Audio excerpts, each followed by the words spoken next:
Celui qui pose cette question, avant le commencement du temps, y a-t-il eu quelque chose? Alors que le mot avant implique l'idée de temps, fait exactement comme s'il demandait, dans le temps qui a précédé le commencement du temps, quelque chose a-t-il existé? C'est ainsi que s'exprimait déjà au XIIIe siècle le philosophe et théologien Guillaume d'Auvergne. Donc je vous propose aujourd'hui une brève vidéo sur cette question qui turlupine peut-être certains d'entre vous. Est-ce que l'univers a pu exister avant le Big Bang? Pour ce qui est de la cosmologie moderne, on considère généralement le Big Bang comme le début de toute chose. Et donc on s'interdit de penser à ce qui a pu se passer avant.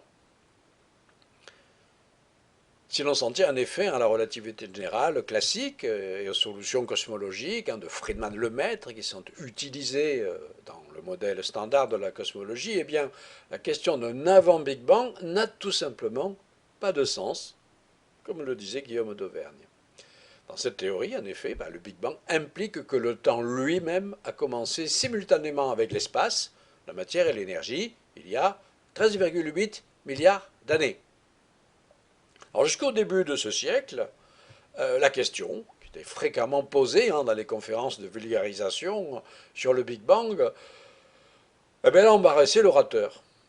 Voilà, donc on devait généralement répondre qu'imaginer une époque antérieure au Big Bang revenait à chercher un instant avant que le temps lui-même n'existe. Bon, voilà.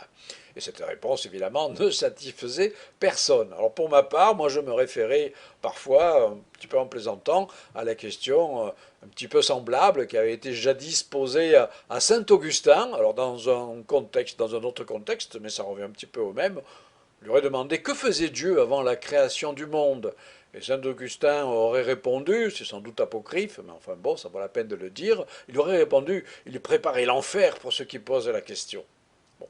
Cette façon de voir s'est heureusement modifiée, parce que d'une part, les cosmologistes modernes ne craignent plus vraiment l'enfer, enfin, en tout cas j'espère, et puis d'autre part, ils tentent de trouver des solutions qui viendraient en fait de la physique quantique. Et de la même façon que la théorie quantique avait résolu le problème de la singularité du modèle planétaire de l'atome de Rutherford, pourquoi, si on l'incorpore dans la relativité générale, n'éliminerait-elle pas aussi la singularité qui marque le début du temps? J'en ai parlé maintes fois. Donc je rappelle, les singularités embarrassent prodigieusement les physiciens parce qu'elles sont associées à des valeurs infinies de grandeur, soit physique, géométrique, comme la température, la densité de l'énergie, la courbure de l'espace, etc. Donc on n'en veut pas.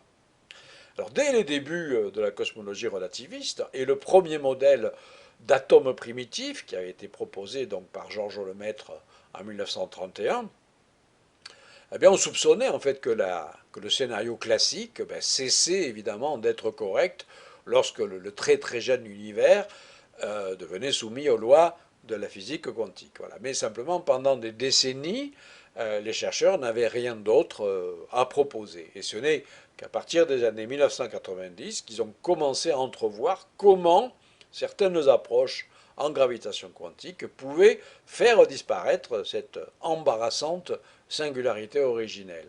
Alors c'est même devenu d'ailleurs pour certaines de ces approches, mais pas toutes d'ailleurs, mais enfin non, l'un de leurs objectifs principaux d'éliminer la singularité.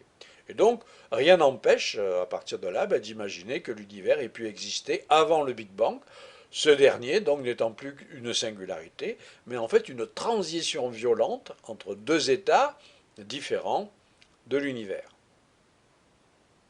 Alors la volonté de prendre en compte ce qui pourrait s'être passé avant l'origine, c'est que le dernier en date en fait des revirements intellectuels qui se sont succédés sur cette question durant en fait des millénaires. Voilà. Les philosophes et les théologiens de toutes les cultures et de toutes les religions ont été confrontés évidemment à la question du commencement du temps. Est-ce que notre arbre généalogique remonte éternellement dans le passé ou est-ce qu'il prend racine à un moment donné? Aristote défendait l'absence de commencement, parce qu'il invoquait en fait le principe selon lequel rien ne peut surgir de rien. Donc si l'univers ne peut pas naître ex nihilo, il doit avoir toujours existé, et le temps doit s'étendre indéfiniment dans le passé, ainsi que dans le futur. Alors remarquez que les théologiens chrétiens, ben, ils ont défendu le point de vue inverse, puisque selon eux, Dieu, qui existe en dehors de l'espace et du temps, ben, les a créés en même temps que les autres aspects du monde. Ouais, alors qu'est-ce qu'il faisait avant? Ben, il n'y avait tout simplement pas d'avant. Alors la théorie de la relativité générale classique a conduit les cosmologistes à une conclusion semblable, évidemment fondée sur des arguments autrement rationnels, mais à savoir donc que l'extrapolation dans le passé des modèles de Friedman-Lemaître butait inexorablement sur un temps zéro, la singularité du Big Bang. En revanche, les théories de gravitation quantique donneraient plutôt raison à Aristote en faisant disparaître la singularité, en la lissant plus exactement. Alors malheureusement, elles ne permettent pas de résoudre de façon fiable les équations décrivant l'univers aux abords immédiats du Big Bang. Alors, par exemple, les calculs en théorie des cordes ne sont possibles qu'à relativement basse énergie, c'est-à-dire quand les cordes n'interagissent que faiblement entre elles. C'est justement au Big Bang que les cordes seraient extrêmement enchevêtrées, pelotonnées, si vous voulez, d'une certaine manière extrêmement compacte, et donc interagirait de la façon la plus forte.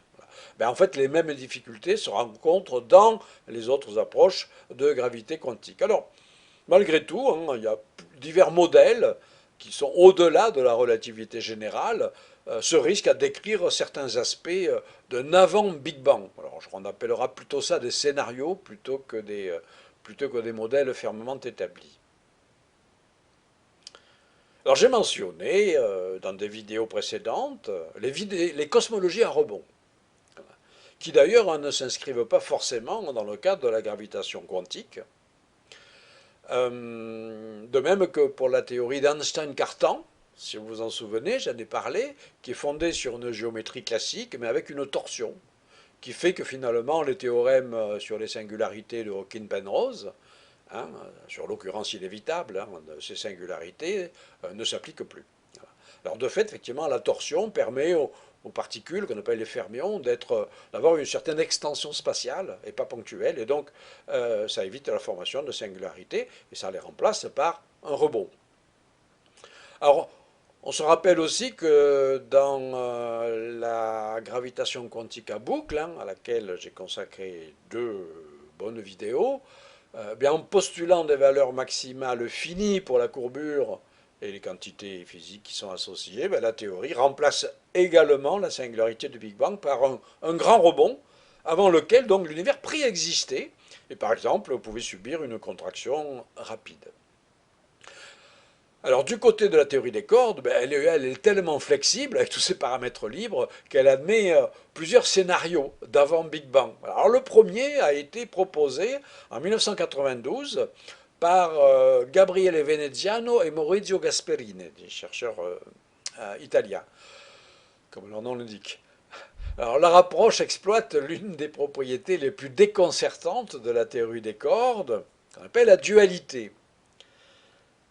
C'est-à-dire on peut caractériser l'état énergétique dans lequel se trouve l'univers à un moment donné en fonction de sa taille de 2 façons différentes, mais qui sont reliées l'une à l'autre par une symétrie particulière qu'on appelle donc la dualité. C'est-à-dire que du point de vue énergétique, un univers, disons, R fois plus grand que l'échelle de Planck, 10 puissance moins 33 cm, est en fait indiscernable, indistinguable d'un univers 1 sur R fois plus petit.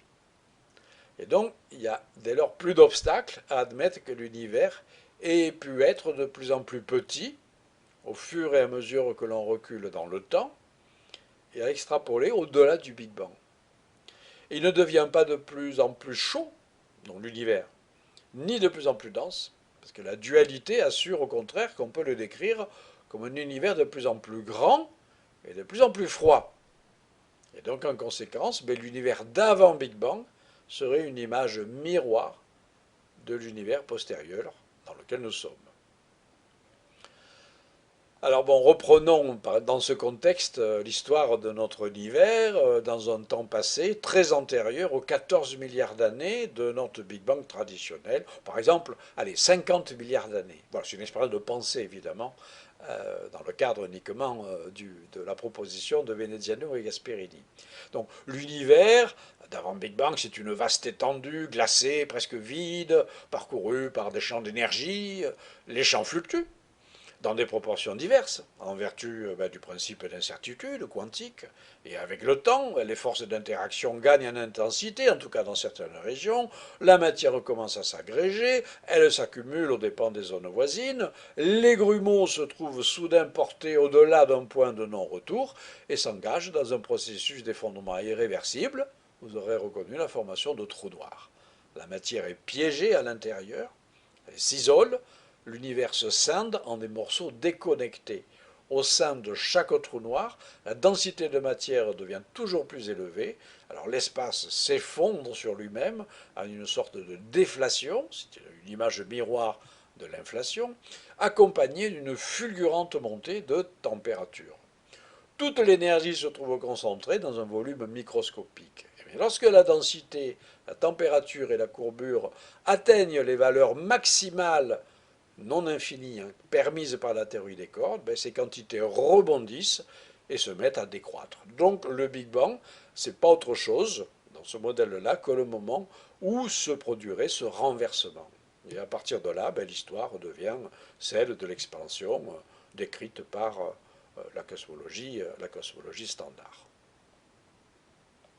Alors dans ma seconde vidéo que j'ai consacrée à la théorie des cordes, vous vous souvenez peut-être que j'ai évoqué un tout autre scénario, qui est issu également d'une des nombreuses variantes de la théorie des cordes et des brânes, qui est le modèle ekpyrotique. Alors, rappelant le modèle de l'éternel retour, qui avait été prôné par les philosophes de l'Antiquité, en tout cas les stoïciens au moins, eh bien le modèle ekpyrotique propose un cycle sans fin d'embrasement de l'univers suivi de développement à l'identique de nouveaux univers. Le Big Bang serait donc un échange d'énergie monumental qui se produirait lorsque deux brânes tridimensionnels entreraient en contact. Et notre brane univers, flottant dans le super univers constitué donc des dimensions supplémentaires, appelée la matrice également, aurait déjà subi plus d'un Big Bang, et cet événement se reproduirait dans le futur.